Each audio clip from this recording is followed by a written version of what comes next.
ஆசை, இச்சை, விருப்பம், பேரவா இவை அனைத்தும் மனிதனை வேரோடு சாய்க்க வல்லவை, சக்தி வாய்ந்தவை.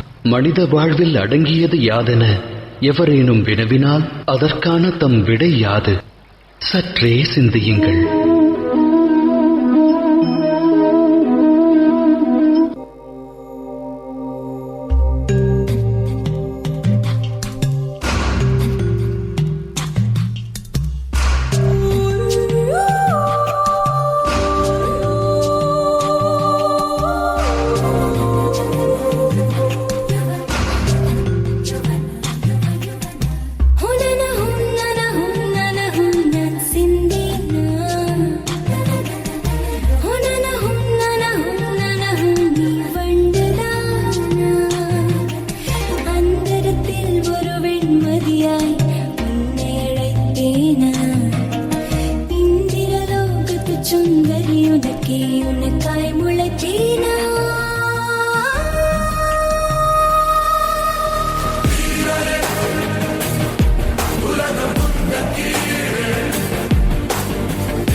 சடையனின் சடையன நான் இங்கே எதிர்க்கின்றேன்.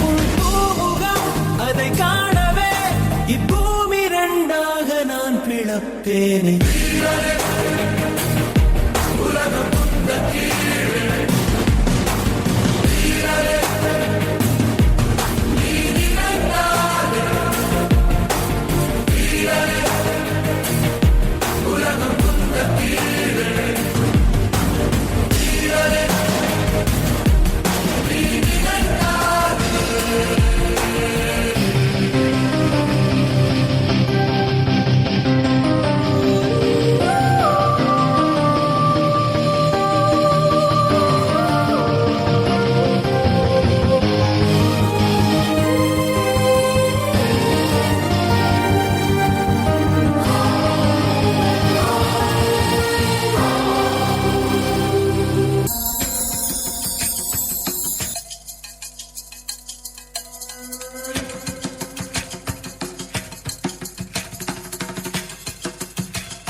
மனுஷன் முகத்தில் மேருகம் காட்டுவேன்.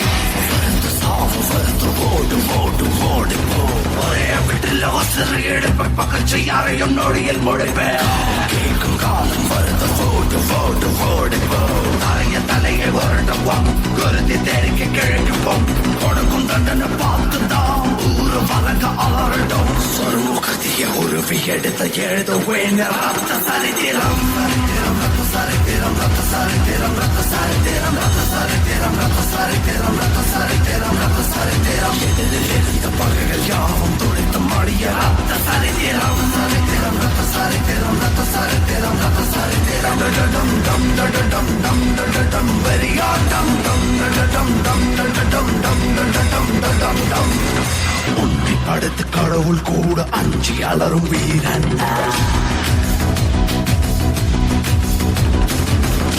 என்ற மோதும் போது இரக்கம் எனக்கு தூரம் தான்.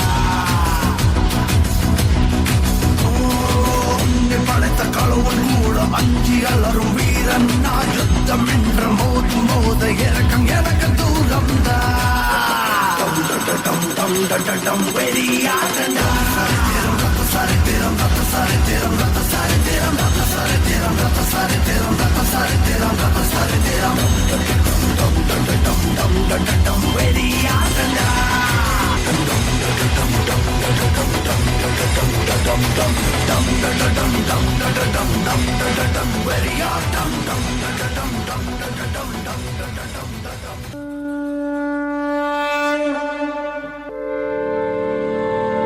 சகுனி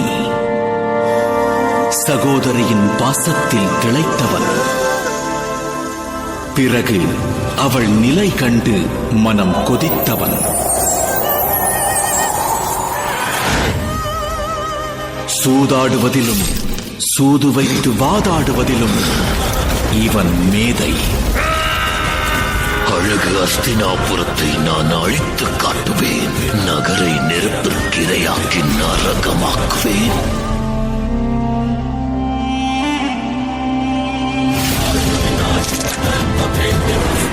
தந்தையின் உடலெலும்பு கொண்டு பகடைக்காய் தயாரித்த விந்தை இவன்.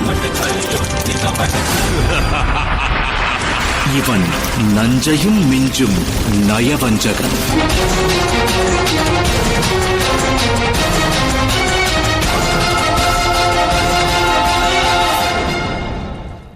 அரசாளும் குலத்தின் வழக்கமல்லவா இது? விவாகம் முடிந்தவுடன் இல்லால் மீது பதிக்கு அதிகாரம் வருகிறது. விளையாடு, வீண் யோசனை வேண்டாம். உன்னுடைய மனைவியை ஆட்டத்தில் பணயமாக்கி அவளை வென்று காட்டு.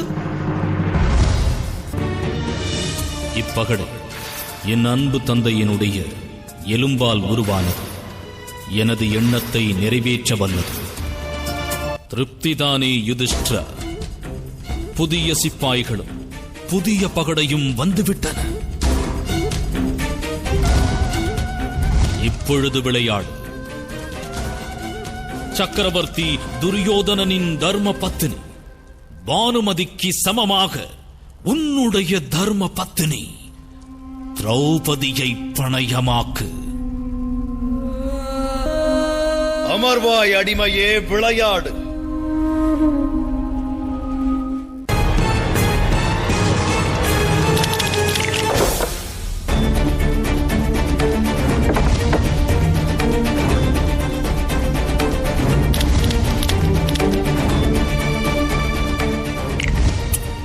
ஐந்து.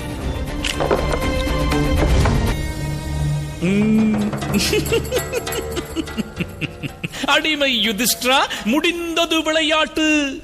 நீ உனது தர்ம பத்தினியான திரௌபதியை தோற்றுவிட்டாய். யார் அங்கே? இழுத்து வாருங்கள் அந்த திரௌபதியை.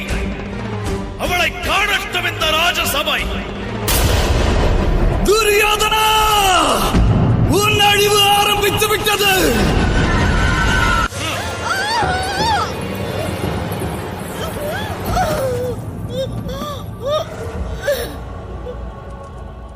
அகம்பாவம் அழிய வேண்டுமாயின் ஒருவரின் முகமானது கரியாக வேண்டும்.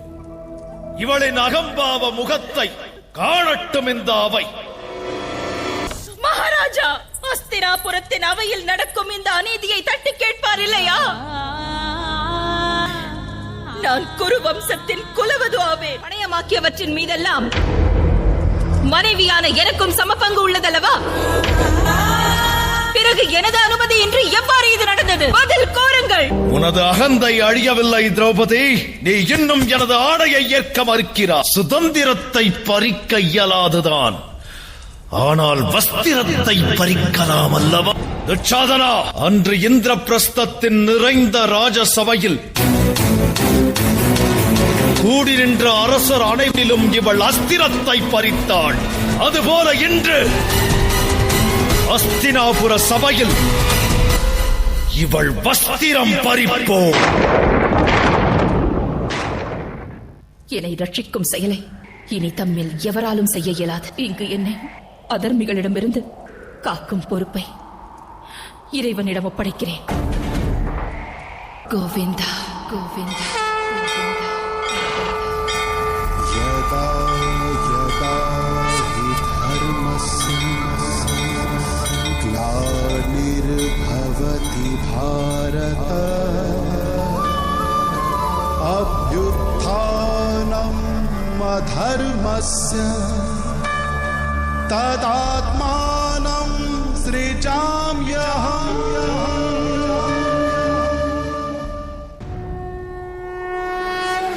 அகிலம் போற்றும் பாரதம் இது இணையில்லாம காவியம். தர்ம அதர்ம வழியினிலே நன்மை தீமைக்கு இடையினிலே விளையும் போரிங்க சத்தியம் வென்றிடுமா. சக்தியையும் பக்தியையும் ஜென்மத்தின் முக்தியையும் அகிலம் போற்றிடும் அற்புத காவியம். கிருஷ்ணனின் மகிமையும் கீதையின் பெருமையும் ஒன்றாக சங்கமிக்கும் புண்ணிய காவியம் மகாபாரதம். மகாபாரதம். மனித மனம் தனது வேண்டுதல் அனைத்தும் நிறைவேற்றுபவரிடத்தில் பரிபூரண மோகம் கொள்கிறது. அங்கம் கொள்ளும் ஆசை பங்கம் விளைவிக்கிறது. காரணம் என்ன? ஏனெனில் ஆசை என்பது மனித மூளையை வியாபிக்கிறது. ஒருவரது ஆசையை உற்றவரே அறியாவிடில் மற்றவர் எவ்வாறு அறிவார்? நிறைவேறும் என்று கனவு கண்ட ஆசை நனவாகாமல் போனால் ஆசை கொண்ட மனம் நிராசை அடைகிறது. நிராசை அடைந்த அம்மனதில் போராட்டம் பிறக்கிறது. அழிவிற்கான ஆரம்பம் அந்த போராட்டத்திலிருந்து துவங்குகிறது. ஆனால் மனிதர் தம் மனதில் பேராசை என்னும் விதையை விதைக்காமல் அன்பினை விதைத்தால் அகண்ட அகிலமே நன்மையை பெறும். நன்மையை பெறும் அகிலத்தில் நலமோடு மானிடர்கள் வாழ்வார்கள் அல்லவா? விதைப்பது எதுவென்று ஆலோசியுங்கள்.